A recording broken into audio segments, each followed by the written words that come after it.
हाय मित्रों, आज आप लोगों को इंट्रोगेटिव सेंटेंस बताया जाएगा।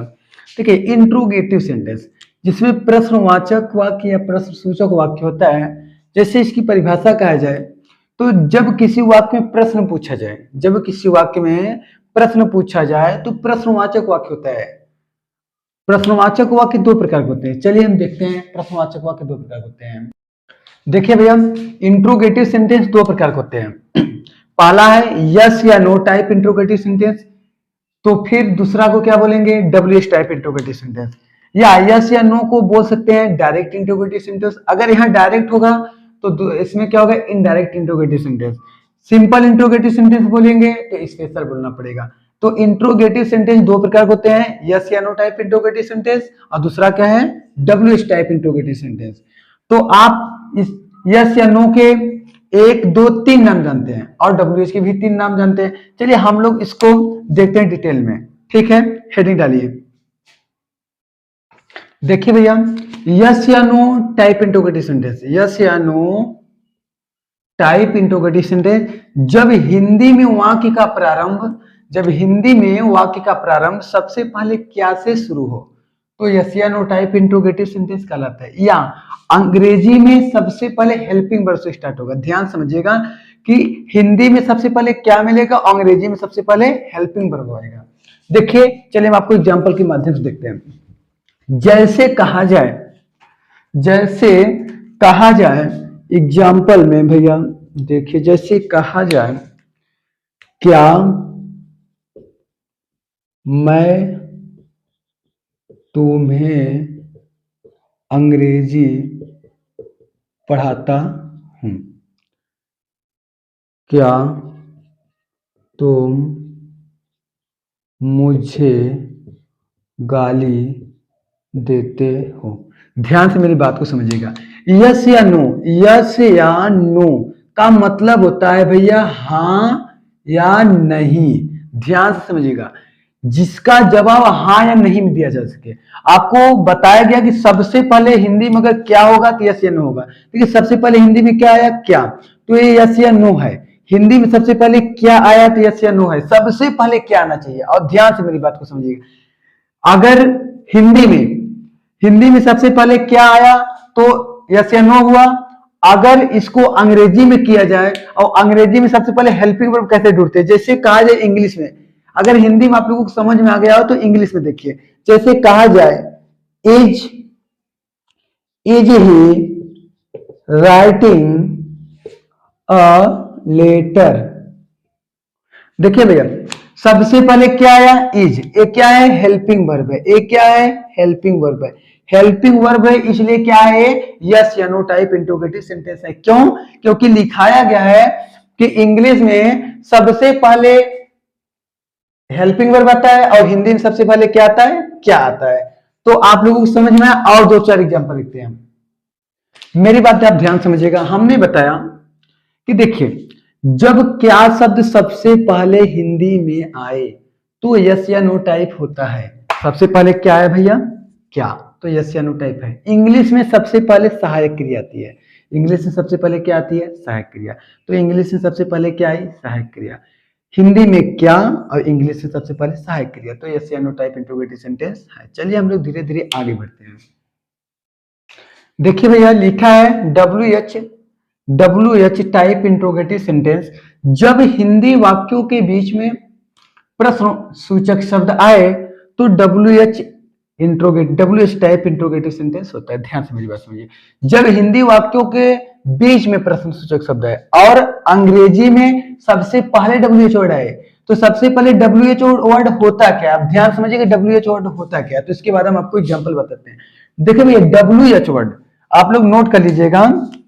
डब्ल्यू एच वर्ड हमेशा यही रहेंगे, डब्ल्यू एच वर्ड, जिसे आप लोग हिंदी में प्रश्नवाचक शब्द या प्रश्न सूचक शब्द बोलते हैं। जैसे कब,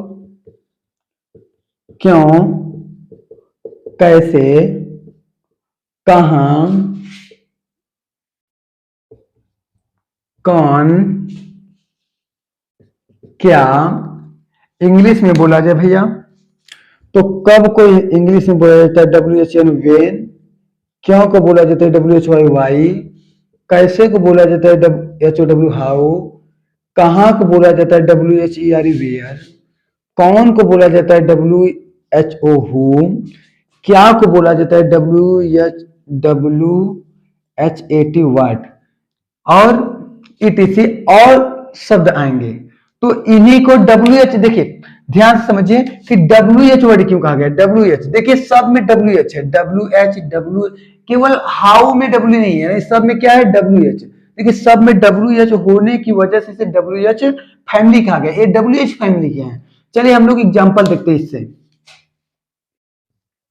अच्छा भैया, यस या नो टाइप जो आप पढ़े हैं, यस या नो टाइप में सबसे पहले आ क्या सकता है सहायक क्रिया। ध्यान से मेरी बात समझिए, यस या नो में आप नोट कर सकते हैं कि यस या नो टाइप में, यस या नो टाइप इंट्रोगेटिव सेंटेंस, इसमें सबसे पहले इंग्लिश में आ क्या सकता है। देखिए नोट आप कर लीजिएगा बढ़िया से, इज आ सकता है, एम आ सकता है, आर आ सकता है, डू आ सकता है, डज आ सकता है, डीड आ सकता है, हैज आ सकता है, हैव आ सकता है, हैड आ सकता है, शैल आ सकता है, शुड आ सकता है, विल आ सकता है, वुड आ सकता है, कैन आ सकता है, कुड आ सकता है, मे आ सकता है, माइट आ सकता है, मस्ट आ सकता है, आट टू आ सकता, आट टू आ सकता है, यूज्ड टू आ सकता है, डेयर आ सकता है, इट इज। केवल इतना ही आएंगे। अगर इतना सहायक क्रिया ये सबसे पहले अगर इंग्लिश में आ रहा है तो यस या नो टाइप इंट्रोगेटिव सेंटेंस है। चलिए हम लोग ट्रांसलेट देखते हैं कैसे बनता है। मेरी बात ध्यान समझिएगा, करें यस या नो टाइप इंट्रोगेटिव सेंटेंस बनाते समय सबसे पहले हेल्पिंग वर्ब मतलब सहायक क्रिया का प्रयोग करते हैं। ध्यान से मेरी बात समझिएगा, ये कहीं भी सेंटेंस बनाएंगे यस या नो टाइप इंट्रोगेटिव सेंटेंस आएगा तो सबसे पहले किसका प्रयोग करेंगे, सहायक क्रिया का। अच्छा ध्यान से आप समझिए, अगर प्रेजेंट इंडिफिनिट में बनाना हो तो उसका नियम क्या है भैया, एक वचन कर्ता के साथ, एक वचन कर्ता के साथ सहायक क्रिया डज का प्रयोग करते हैं, और बहुवचन कर्ता के साथ सहायक क्रिया डू का प्रयोग करते हैं। चलिए देखते हैं हम कैसे बनाते हैं इसको, हम सूत्र के माध्यम से आपको समझा रहे हैं, ध्यान समझिएगा। अच्छा एक नोट आप लिख लीजिए, जो सबसे पहले क्या आती है, नोट आप लिखेंगे, जब वाक्य में सबसे पहले क्या आए तो उसकी अंग्रेजी नहीं लिखते हैं, उसकी अंग्रेजी नहीं। जब वाक्य में सबसे पहले क्या आए तो उसकी अंग्रेजी नहीं लिखते, ये चीज आप बहुत ध्यान से रखिएगा, क्योंकि अगर ध्यान नहीं देंगे तो यस या नो टाइप में आपको प्रॉब्लम होगी। जब सबसे पहले क्या आए तो उसकी अंग्रेजी नहीं लिखेंगे। ध्यान समझिए मेरी बात, आप ध्यान समझिए। फार्मूला देखिए, जैसे फार्मूला कहेगा सेम वैसे ही बनाएंगे, बहुत ज्यादा मेहनत नहीं करेंगे। सबसे पहले डज या डू लगाएंगे, एक क्वेश्चन रहेगा तो डज लगाएंगे, क्योंकि देखिए सिंगुलर सब्जेक्ट आप लोगों को बार बार बताया जा रहा है कि सिंगुलर सब्जेक्ट से डज लगाते हैं और प्लूरल सब्जेक्ट से डू लगाते हैं। देखिए ध्यान समझिए, अगर सिंगुलर सब्जेक्ट रहेगा डज लगाएंगे, प्लूरल रहेगा तो डू लगाएंगे, प्लस उसके बाद सब्जेक्ट लगाएंगे, अगर नॉट आएगा तो नॉट लगाएंगे, और तब क्रिया की first form plus object plus other word, और लास्ट में अंत में आपको क्वेश्चन मार्क लगाना है। ध्यान से मेरी बात, नोट में दो चीज आप ध्यान से लिख लीजिए। नोट नंबर 1, देखिए नोट में क्या लिखना है, अगर निगेटिव आया, अगर यस या नो सेंटेंस, यस या नो टाइप सेंटेंस में नॉट आया तो सब्जेक्ट के बाद ही नॉट का प्रयोग करते हैं। ध्यान से समझिएगा, देखिए हमने आपको नोट लिख दिया है कि इंट्रोगेटिव सेंटेंस में नॉट का प्रयोग सदैव सब्जेक्ट के बाद होगा, नॉट का प्रयोग सदैव सब्जेक्ट के बाद होगा। और 2 नंबर में हमने क्या लिखा है कि इंट्रोगेटिव सेंटेंस के अंत में क्वेश्चन मार्क का प्रयोग अवश्य होता है। मतलब अवश्य मतलब जरूरी है करना भैया, नहीं करेंगे तो गलत हो जाएगा, क्योंकि इसीलिए इंट्रोगेटिव सेंटेंस बताया गया। आप चलिए हम आपको सूत्र के माध्यम से बताते हैं कैसे बनेगा, और आप ध्यान से समझिएगा बनाने के लिए। और आप हम जैसे इसे बताएंगे आप केवल क्या करेंगे, नोट्स बनाएंगे, नोट्स बनाकर आप उसको रिवीजन करेंगे और आपको इजीली तरीके से समझ में आ जाएगा कैसे बनाया जाएगा। चलिए हम एग्जांपल आपको बताते हैं कि कैसे ये बनाया जाएगा। चलिए देखिए, क्या मैं प्रतिदिन विद्यालय जाता हूं। देखिए भैया, क्या आया तो यस या नो टाइप है, आप पहचान रहे हैं। क्या आया तो यस या नो टाइप इंट्रोगेटिव सेंटेंस है, पहचान रहे हैं। क्या मैं प्रतिदिन विद्यालय जाता हूं, इसका जवाब दो ही में दे सकते हैं, हाँ या ना में। क्या मैं प्रतिदिन विद्यालय जाता हूं, नहीं मैं प्रतिदिन विद्यालय नहीं जाता हूं। या तो क्या मैं प्रतिदिन विद्यालय जाता हूं, हाँ मैं प्रतिदिन विद्यालय जाता हूं, इसका जवाब हुआ। इसलिए इसका जवाब और कुछ हम नहीं दे सकते, यस या नो में ही दे सकते हैं। ध्यान से मेरी बात को समझिएगा। हमने कहा क्या वे सब अपनी नानी जी के साथ आगरा में नहीं रहते हैं, नहीं वे सब अपनी नानी जी के साथ आगरा में नहीं रहते। ये आपके स्पीकिंग के लिए बहुत ही महत्वपूर्ण है। अब ध्यान से समझिए कि अगर हम इसको बनाना होगा तो आपको नोट लिखाया गया है कि क्या की अंग्रेजी हम नहीं लिखते हैं, क्या की अंग्रेजी हम नहीं लिखते। अब काटिएगा मत, हम आपको काट कर समझा रहे हैं। क्या की स्पेलिंग हम नहीं लिखते हैं। हम सबसे पहले डू या डज से स्टार्ट करते हैं। सबसे पहले हम किससे स्टार्ट करते हैं भैया, डू या डज से। तो आप ध्यान से डू या डज कैसे स्टार्ट करेंगे कि अगर कर्ता एक वचन रहेगा तो डज लगाएंगे, बहुवचन रहेगा डू लगाएंगे। आई क्या है भैया, बहुवचन है, इसलिए हमें सबसे पहले क्या लगाना है, डू। सबसे पहले क्या लगाना है, डू। फिर कह रहा है सब्जेक्ट, सब्जेक्ट क्या है भैया, आई। आई ही तो है, क्योंकि आपने आई को ही सब्जेक्ट बना तभी तो डू लगाया है। आई क्या है आपका, कर्ता। आई क्या है भैया, कर्ता। बात मेरी समझ में। कह रहा है नाट लगाइए, नाट नहीं है तो छोड़िए ना, नाट नहीं है तो क्रिया की फर्स्ट फॉर्म। क्रिया क्या भैया, जाना, गो। आपको मालूम होना चाहिए गो के साथ हमेशा क्या लगता है, टू। जहां से हम जुड़ते हैं वहां टू लगाते हैं, जहां से छोड़ते हैं हमारा सेक्रे क्या लगाते हैं, फ्रॉम लगाते हैं। Go to. ऑब्जेक्ट क्या है, कहां जाते हैं, विद्यालय। विद्यालय मतलब भैया स्कूल। और अदर वर्ड्स में क्या गया, डेली। अगर आपने नंबरिंग से किया तो सबसे पहले आपको बताया गया है कि डू या डच का प्रयोग करेंगे। जब क्या की स्पेलिंग नहीं लिखेंगे तो डू या डच का प्रयोग करेंगे। तो देखिए सबसे पहले आपने डू या डच का प्रयोग किया, उसके बाद एक नंबर पे इसे प्रयोग किया, दो नंबर पे इसको प्रयोग किया, तीन नंबर पे इसको प्रयोग किया, चार नंबर पे इसको प्रयोग किया। ध्यान से आप मेरी बात को समझिए। एक नंबर पर आपने इसको प्रयोग किया, दो नंबर पे इसको किया, तीन नंबर पे इसको किया, चार नंबर पर इसको किया। कोई दिक्कत नहीं, आप ध्यान से मेरी बात समझिए। सबसे पहले डू या डज लगाइए। देखिए क्या वे सब अपनी नानी जी के साथ आगरा में नहीं रहते हैं। देखिए भैया नहीं आ गया, जब नहीं आ गया तो पहले देख लीजिए कि नहीं आ गया, तो नहीं आ गया तो सब्जेक्ट के बाद ही रखेंगे, क्योंकि अभी आपको नोट लिखाया गया कि नहीं अगर आए तो सब्जेक्ट के बाद ही लिखते हैं। देखिए मेरी बात आप ध्यान से समझिए कि हम बनाते हैं कैसे। सबसे पहले क्या है तो इसकी स्पेलिंग तो लिखना ही नहीं है मेरे को, ठीक।